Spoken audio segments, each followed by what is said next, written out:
Well, while we're on Dallas, I want to get to the hottest topic, I guess, that came out of last night's game. And I actually want to throw it to the post game press conference because I'm sure that a lot of people who are watching the show or listening to the show after the fact are aware of what was said.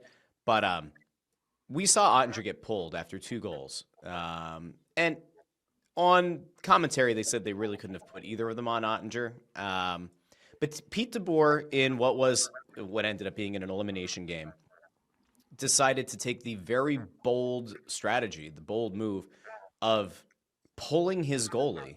Pulling a goalie who, by the way, is owed a lot of money over a lot of years. I don't think people realize how long and how lucrative that deal is. We'll get there in a second. But Pete DeBoer pulls Jake Oettinger.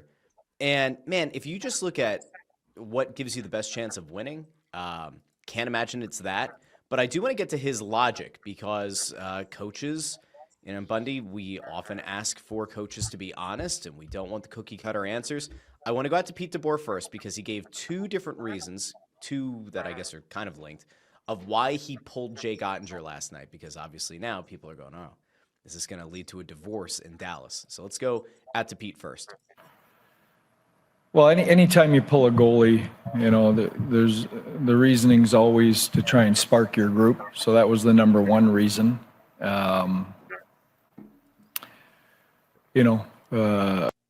Hey, Bundy, I do want to ask you this really quick. The idea of sparking the bench, we know that happens a lot in the regular season. We know that that's like a really critical thing in the regular season. Is it an overrated element to this, especially in the playoffs, especially in an elimination game, or is it more desperation than anything? It was desperation. There was a lot of it you could see. I mean, obviously when you're pulling your number one goaltender and then, for the 2 goals against, but Oettinger hasn't been, he hadn't been very good. Edmonton had gotten to him. He'd let in those 2 goals were not bad goals, but they weren't good goals either. They were front of the net. I know Perry got one. And then the second goal was Janmark that went between the legs, the wickets. That's got to be stopped, in a game like that. It was just too easy. And then they call a timeout. They pull Oettinger. They put the Smith in the net, and then all of a sudden, Jeff Skinner scores, who's, playing his second game after 15 years in the NHL. It's his second NHL playoff game, and he scores a goal, makes it 3-0. And that, Dallas fought back. But, I think that, some of the things we talk about with coaches, I appreciate the honesty to a sense. I'm not sure you can do it. I want to get to the honesty here real quick, Bunny. Okay, go ahead. Go ahead. Second part of the quote, I think, is actually fucking crazy, but okay. We had talked endlessly in this series about trying to play with the lead, and obviously we were in a 2-0 hole right away. And you know what? I didn't take that lightly, and I didn't blame it all on Jake. But the reality is if you go back to last year's playoffs, he's lost 6 to 7 games to Edmonton, and we gave up 2 shots on 2 goals in an elimination game. So, it was partly to spark our team and wake them up, and partly, knowing that, status quo had not been working. That's pretty rough. I mean, going back to the playoff precedent, I guess, of having not had success against Edmonton. I get it. Historically, he's right. There's no debating it. But that I think kind of speaks to what you're saying, Bundy, about the honesty. So I guess pick it up from there. I mean, that is certainly an honest answer. I don't know if it's one that most coaches would have given in that sense. Well, I know nobody's going to like it, but I mean, what are you going to say? I mean, he's right. They were down 3-1 in the series. Not much had gone. They had a hard time playing with the lead, and when they couldn't get a lead, and then they're down 2-0, and your goalie let in both goals. You want to think, stop one of the 2 goals at least, give your team a chance, but he didn't. So, I appreciate the honesty. It's probably not going to play really well with the players in that locker room, is certainly Jake Oettinger. I don't know how upper management will feel about it, but he's spitting facts out. He was spitting facts out, to be quite honest with you, and Oettinger just wasn't that good. I mean, he's had good regular seasons. He outdueled Connor Hellebuck when they played Winnipeg in the second round, and they got through that round. But they had 2 physical rounds that they got through. And I just think that Edmonton just looked like a team that's playing with nobody thinks we're supposed to win, so let's just go out and play the kind of game and style that we're supposed to play. They're getting scoring up and down their lineup, contributions from everybody. But I going back to Pete DeBoer, I don't know how that'll be translated in the world of Dallas hockey. But he was right. And there had to be some accountability. The only problem is he didn't have a really great guy coming in to replace Jake Oettinger. Casey DeSmith is a very generic backup. So I think that's probably why a lot of people were thinking, how to take a goalie out that's gotten you this far and putting in maybe a substandard backup. And were you surprised at all about how candid he was? Is this damage control because he knows that there's going to be a lot of pressure thrown on him as a coach that they came up short in this game, or is it just honesty and it kind of rings true? Yeah, I was a little surprised by the answer, to be honest. I mean, you don't get a lot of those from coaches in press conferences. Sometimes a coach will say it to you one-on-one,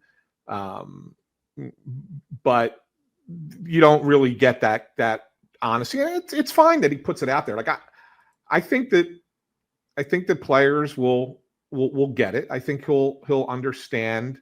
I think Oettinger will, as time heals, I think he'll understand why it was said.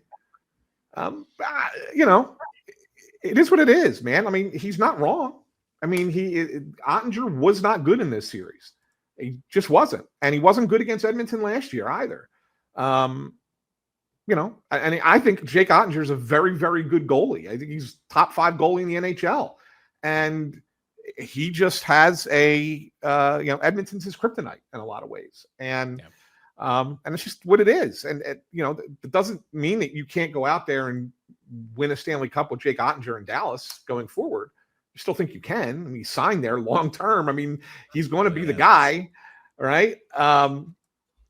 So I think it's one of those where, okay, fine. And look, it's not the first time that a coach has in an elimination game has gone to a backup goalie. That's happened. Maybe you think about trading or taking him out in the first period. That's a little bit of a desperation move. But coaches have started backup goalies in game 5s down 3-1 or down 3-0 in a series. Like that happens all the time. So, okay, it was a short leash instead of we're going to start the backup goalie in game 5 because our starter's been knocked around for the first 4 games. I don't think there's much more to it than that. Now I know that people are going to immediately have the reaction, and it happened last night, and there were people joking about it, and I joked, trade a 2nd-round pick and Ivan Fedotov for him. But there are people who look at the rebuild and like, what are the 3 things that people highlight the most on this team that the Flyers are going to need? They're going to need a number 1 goalie. They're going to need a number 1 center. They're going to need a number 1 defenseman. And like all of those things don't often hit the market at the same time. This is actually beautiful. God, this is a good transition. But you have potentially, I mean, you just said like a top 5 goalie is available. There's a guy that some people think is a number 1 center potentially on the market, which we'll get to in a second. But the Oettinger of it all. What do you mean he's available? Who? Oettinger. No. The goalie, it's an interesting thing because they're going to have to do a lot to smooth that over. And I throw out to people that, like, you're not getting Oettinger, not only because Dallas probably doesn't have the reason to trade him, but that contract is absurd in every way. $8.25 million. He is under contract at that cap hit through the 2032-2033 season. Let me ask you a question. Big, bad contract, baby. Let me ask you a question. What's up? What's Bob's contract in Florida?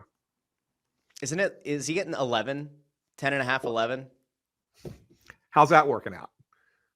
I mean, it's working out really well because, it was the back end of the contract for him, not the front end of the contract, right? Sure. So you to sit there and say, "Oh, it's a terrible contract, it's a bad contract," you got to deal with it. It's terrible. I'm just saying it's going to be hard to trade. That's going to be it's a difficult contract to trade because who are you going to be able to send back that could even make the numbers even remotely line up? Hence the joke about Fedotov. But I will say this: if it comes down in Dallas.